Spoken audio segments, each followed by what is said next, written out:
On today's show, friend of the podcast, Tyler Jones returns. There are 2 months, yes, only 2 months until the Hawks play a game that counts. We'll get into all of that and more coming up.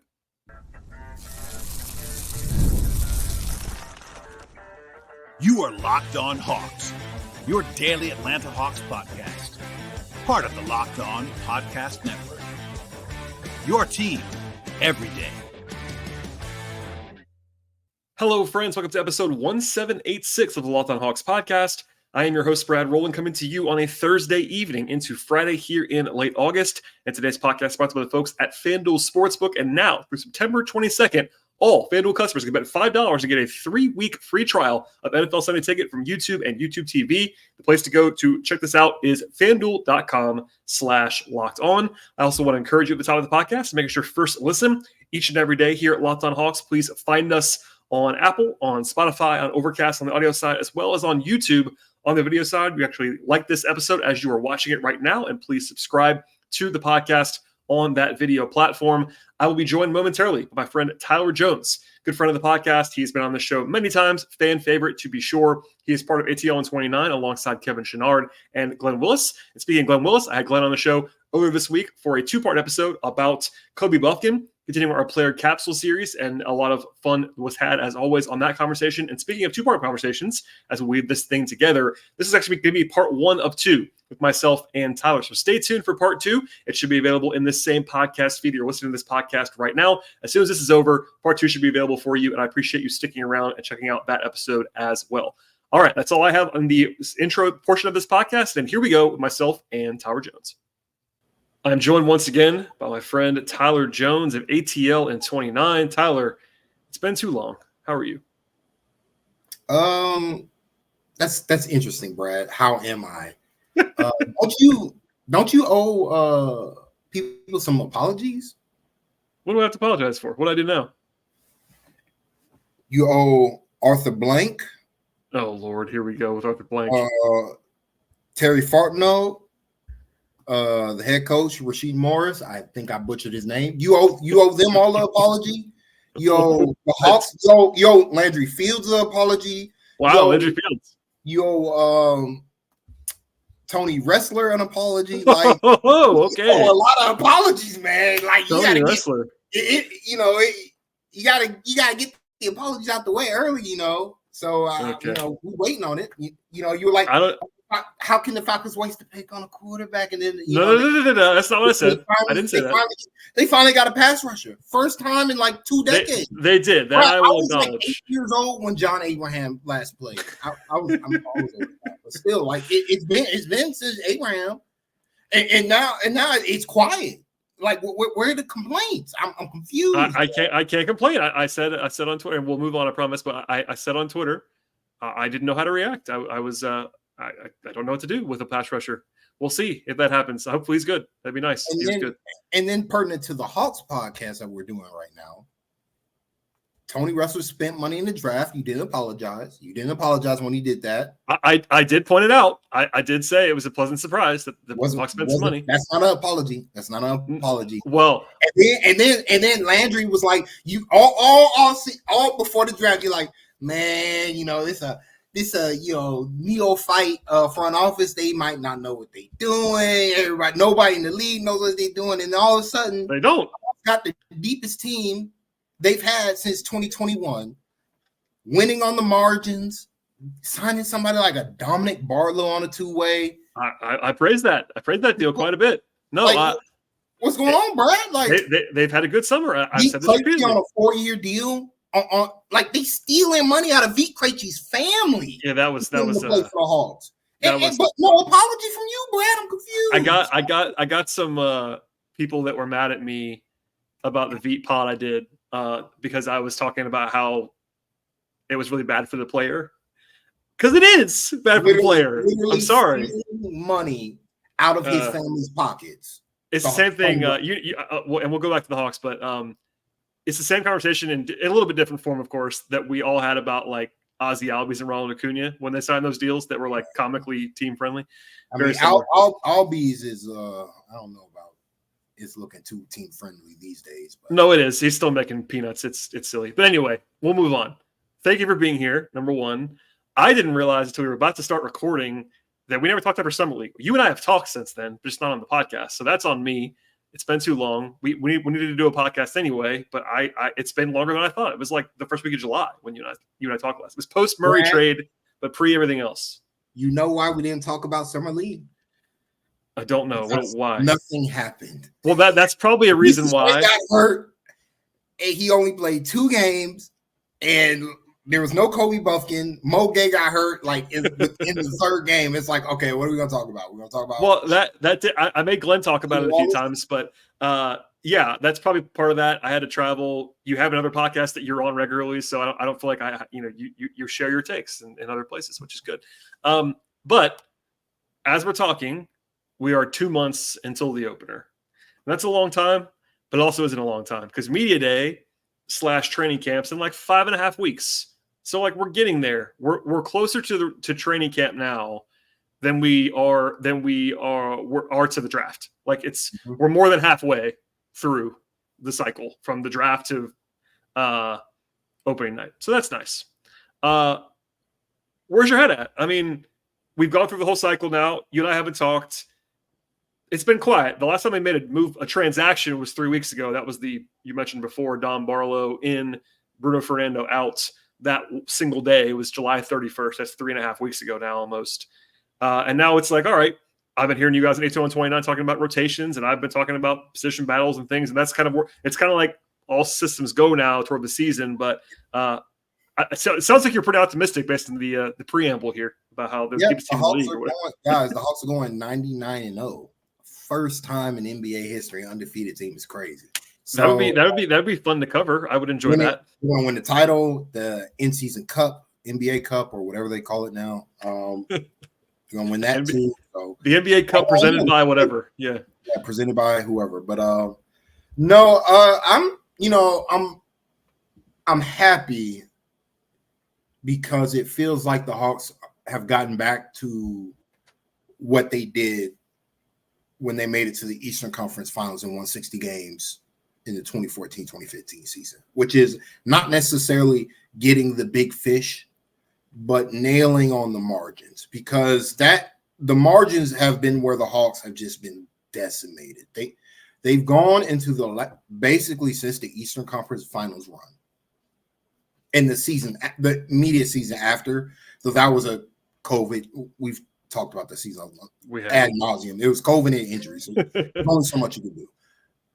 Since those 2 years, the Hawks have been a very shallow basketball team. They've gone 8 or 9 deep, and if there's like one injury, the season ends. And that's happened twice. The previous year, it was like until Bogey's knee got healthy, the Hawks were just in this limbo.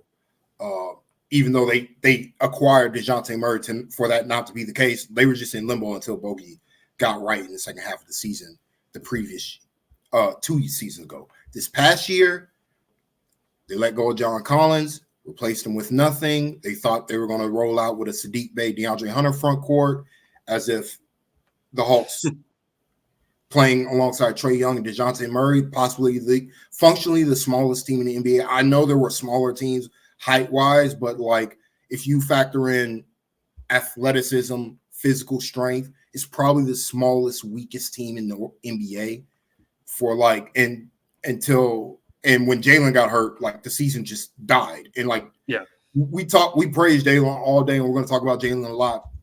Jalen was not some superstar last season. He was just a good starter, like just a good player. Like he was a good player, but my God, your season should not end because you're missing Jalen Johnson. And they were purely missing him for his size.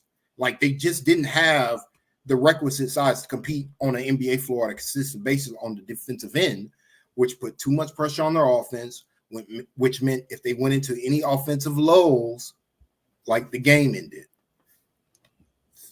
Though I will say this, and something to be optimistic about for the season, when Trae got hurt, the season effectively ended that year, but we did see an outline of, okay, what would it look like if we had real defensive structure, if we had a point of attack defender like Vit Krejci, if we had more ball movement, because it's not 2 point guards, basically going on and off.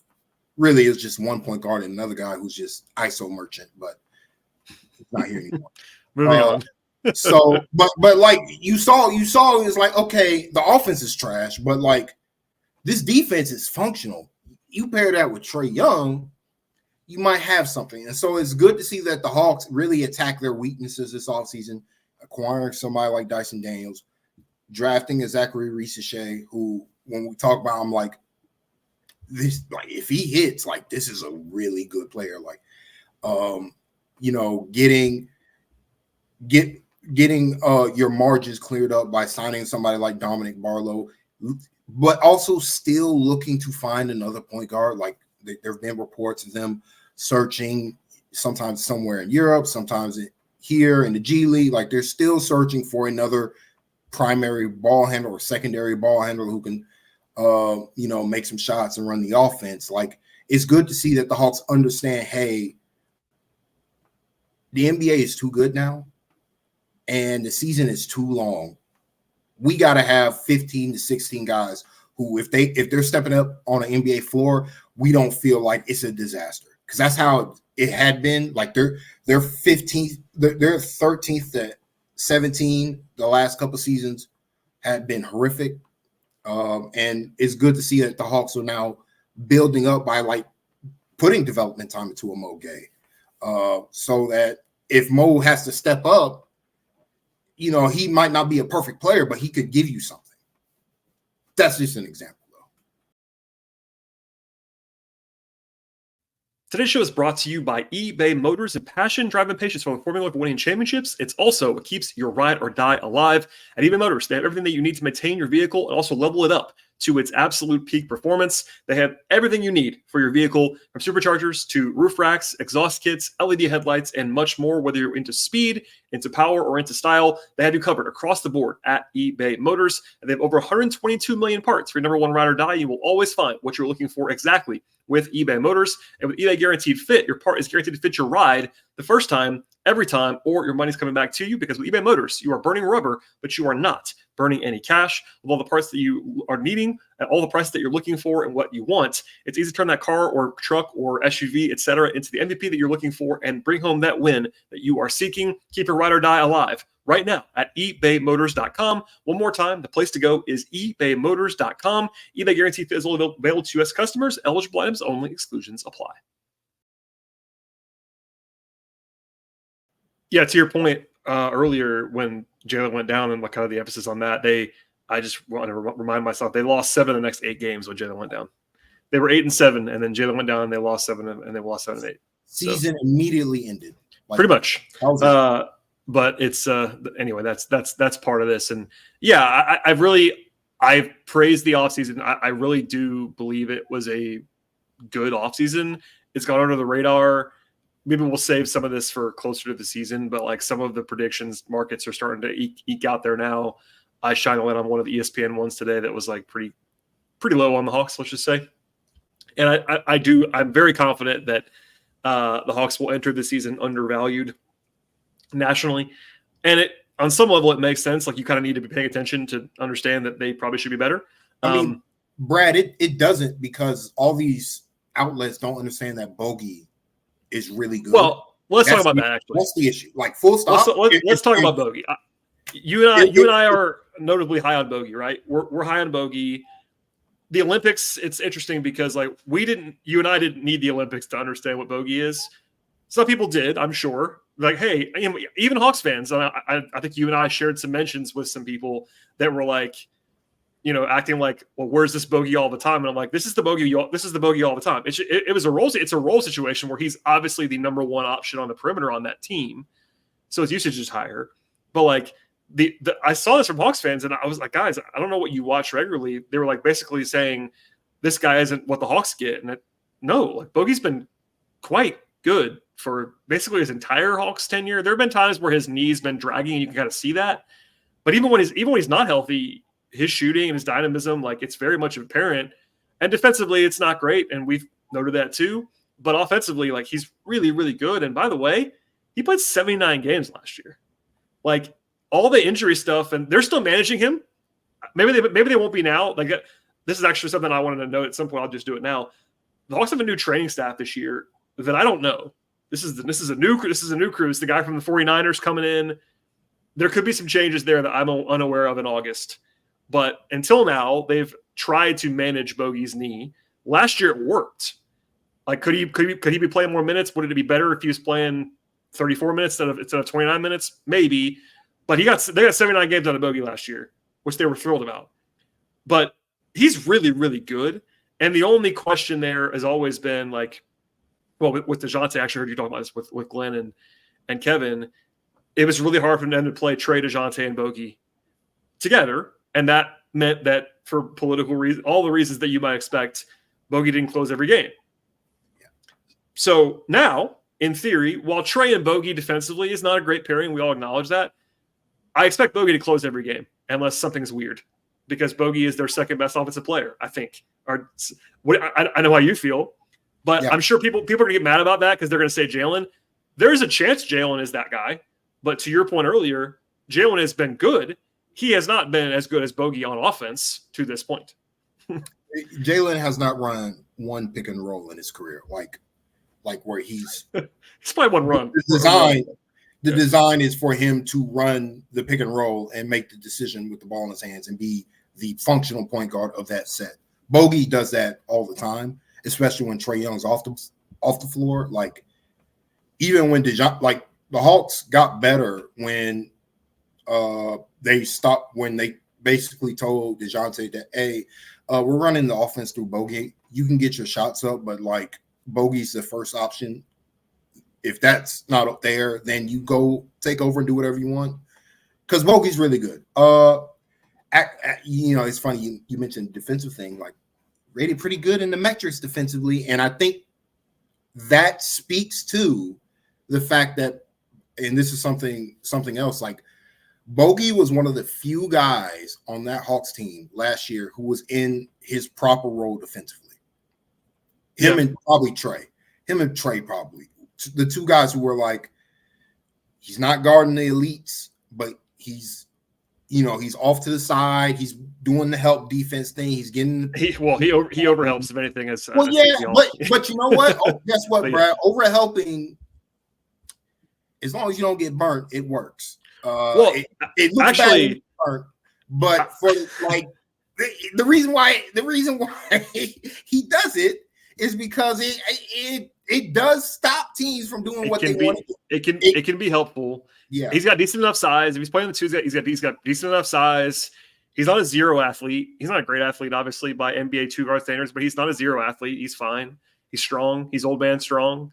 But no, and this is not like a Bogey appreciation, but I do think that it's pretty clear to me, and it was driven home again during the Olympics because that was fairly recently, that he's still just wildly underrated. It's because he comes off the bench. I don't know what it is, but Brad, Team USA had to throw KD at him, tell him to guard him 94 freaking feet, and Bogey was still got an and one, and like I don't know, that Serbia game made me salty because I was like, Serbia should have won.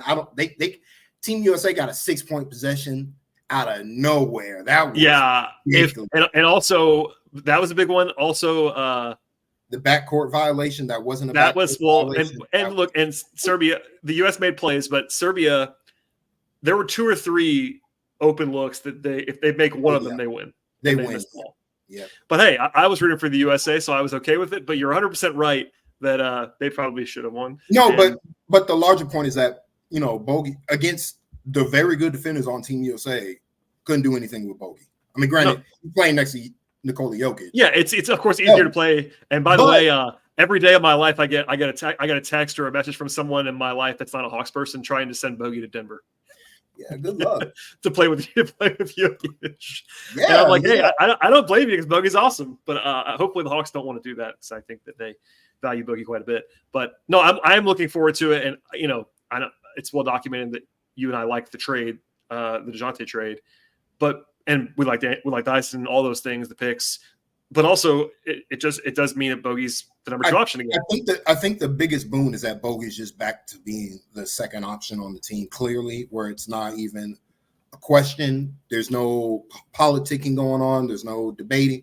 And like to me, if Bogey gets the minutes, he's an all-star caliber player. That's the only reason why he would average over 20 points a game, shoot like a billion threes, and like have a high field goal percentage, true shooting percentage, all that, which he already has.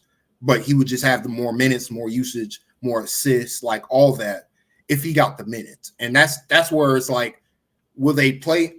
To me, I'm wondering, will the Hawks play him more minutes? Will play him in less games? You know, how they're gonna try to manage. And I wish I knew. I don't know. I just think full stop. Like outside of Trey and Bogey, I don't trust a single basketball player on this team to get a bucket in the half court or to create good offense in the half court. And that's not a knock on them as players, but like that's just the reality of the team right now. Today's show is brought to you by FanDuel Sportsbook. You've heard me many times talk about FanDuel in the past, and FanDuel is America's #1 sportsbook. Well, this time around, though, something's a little bit different for you from the folks at FanDuel. And now, through September 22nd, all FanDuel customers can bet $5 and get a 3-week free trial of NFL Sunday Ticket from YouTube and YouTube TV. Then, with a YouTube TV base plan, you'll also be able to watch every regular season Sunday afternoon out-of-market game. All you need is a Google account and a current form of payment, and you can cancel anytime. When you get there, by the way, you will also know the FanDuel Sportsbook and the app there is really easy to use. They have everything that you need to look for, from over-unders to point spreads to money lines, player props, future bets, and much more at FanDuel. The app is safe. It's secure. They cover the entire range of sports as well. NBA stuff, WNBA stuff, NFL's coming up soon, of course, college football, MLB, golf, tennis, soccer, auto racing, boxing, MMA, and so much more. And now is the best time possible. Sign up with folks at the FanDuel Sportsbook app, and the place to go is FanDuel.com to get started. Also, one more time, just visit FanDuel.com right now. Check out America's #1 sportsbook. I totally agree, and it's a good point, and that's one of the concerns. I think you have to use the word concern about this team that you and I are higher than the consensus on. I know that from talking to you and me saying it and all those things. But we like Jalen a lot. Jalen is an unproven half-court offensive player as anything more than a play finisher at this point. Now, it doesn't mean he can't be that, but he's unproven in that role. Hunter is a play finisher. Capella is obviously a play finisher at best. Okongwu hasn't been a huge creator. Kobe Buffkin's unproven. Dice Daniels is unproven on offense. Veet, same thing. Like, good decision. Some of those guys have really good auxiliary skills, but as far as like flat out creation, that is part of the downside of this team. If you want to try to find it, is if what happens if they lose Trey again for a month, or they lose Bogey again for a month or two. It gets a little bit thin in a hurry as far as guys who can actually flat out create offense. And that's even when those guys are healthy. There's this conversation I know you've had with Glenn and Kevin that I've had about the backup point guard role. And we all agree, no matter what, that whoever that guy is between Kobe and Dyson or Veet or whatever you want to say, they got to pair with Bogey to make it work. Yeah. But if Bogey's not there, you don't have enough shooting or creation. That's a big problem. So I'm not trying to put everything in the world on Bogey, but he's extremely important. He always has been. The Hawks have always been at their best when he's played for 4 straight years. It's not a coincidence. Last year was the height of that. I said the stat a million times, but they were like 9 or 10 points per 100 better with Bogey on the court than off last year, and it was not a fluke. But I will say that his on-off last season really spoke to the fact that he didn't have enough shooting. Oh, yeah. It really shows they still don't on the game. By the way. So like that's why I go back to drafting Big Rich. Big Rich. But like no, but in all seriousness, drafting Zachary Risache, I said this on the last podcast. I said this on the Ethos podcast with Tim and Mikey. If Risache shoots it like he did, I'm pure catch and shoot. If he shoots it like he did in France, where he's like a 1.2 points per possession off catch and shoot threes, Quinn Snyder's going to have a hard time keeping him off the bench because I keep pointing this out to people. I don't care that much about percentages, shooting percentages. There's a range where it doesn't matter, like between 36 to 40. You're roughly the same caliber of shooter if you get the volume up and if you have a quick trigger, high release point. Reese Shea has all that. Like if he's knocking down shots, just the fact that it takes him no time at all to get the shot off, it's going to force teams to either guard him close or to close out to him super hard in ways that they don't have to do with DeAndre Hunter, in ways that they did with Sadiq. But Sadiq, you could challenge his shot because he had the low release point. The low release point, yeah. Reese Shea has the quick release like Sadiq, but it's higher. So it's one of those things where if they close out on him, it might not matter. They're probably going to foul him, honestly, if they close out hard, or he has a functional handle to get by that guy if he can read it properly. That's where it's like, okay, how is he going to attack closeouts? That's probably his biggest development curve, because big time. If he gets that, like, we're talking about one of the best wings in the game. And that's why they drafted him, and we talked about it then. But they do think, and I think he fits really well with Trey, very well with Trey. And I think that this year, through the short-term lens, I'm always skeptical of rookies, but I do think that he can help them. And part of that is what you said about the shooting. Part of that is that he's comfortable. I would argue maybe even a little bit too comfortable right now. And the Hawks probably want him to be more aggressive, but he's comfortable playing a small role. It's not going to be foreign to him at all. And unless they're trying to play Garrison, and they're not probably, I think Garrison's very helpful to have. I like Garrison. He's like a great 11th man, like a good guy to have on your team. And if Bogey misses any time, they will have to play Garrison. They will have to.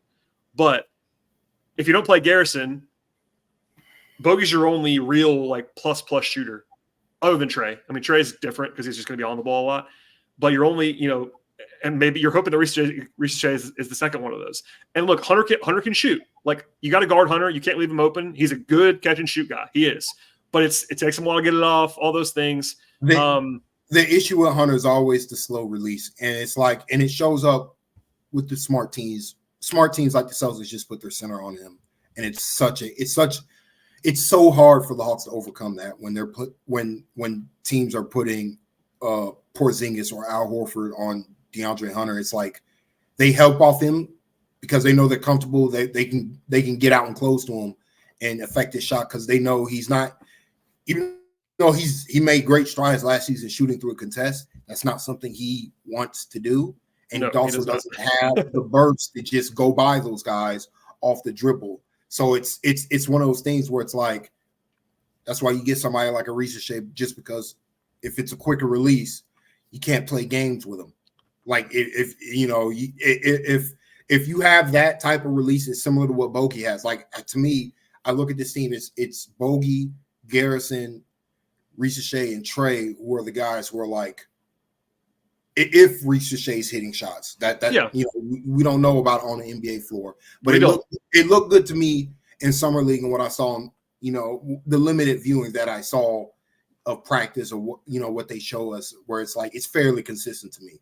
So if he's hitting it, that's really only three, but that's still only really three guys in your rotation who teams are afraid of shooting a 3-pointer. Whereas the rest, like, they'll leave Jalen open, they'll leave Okongwu open.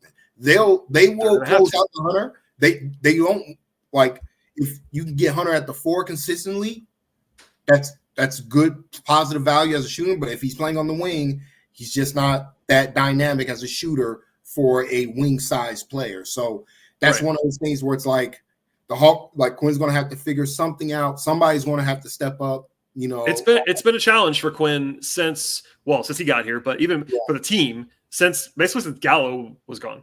They haven't had enough shooting. And that gets overlooked, and we won't do the whole thing again about that. Was the under discussed part about the 21 team, was that they had shooting. They had Gallo at the 4, and Gallo could open the floor up and all those things. But those teams have 48 minutes of Capella, Okongwu, and then 48 minutes of John Collins and Danilo Gallinari. Like, so they had size and enough shooting. Size and shooting with both of those guys at the 4. Like, they just haven't been able to replicate that. Okay, that is all with myself and Tyler for part 1 of this 2-part conversation. Please stay tuned for part 2. It should be available in this same podcast feed right now. So go ahead and click on over to that one to enjoy the rest of the conversation. Please subscribe to the show as well on Apple, on Spotify, on Overcast, on YouTube. Please like this video as you are watching it on YouTube and subscribe on that platform. Tell a friend or 2 or 3 about this podcast, as we're giving you all kinds of content here in August into September. And thanks for listening. As always, everybody, please follow the show on Twitter as well at Locked On Hawks. Follow me there at BT Rowland. Follow my non-podcast work at patreon.com/BT Rowland. I will see you all for part 2 right now, and we'll see you all next time.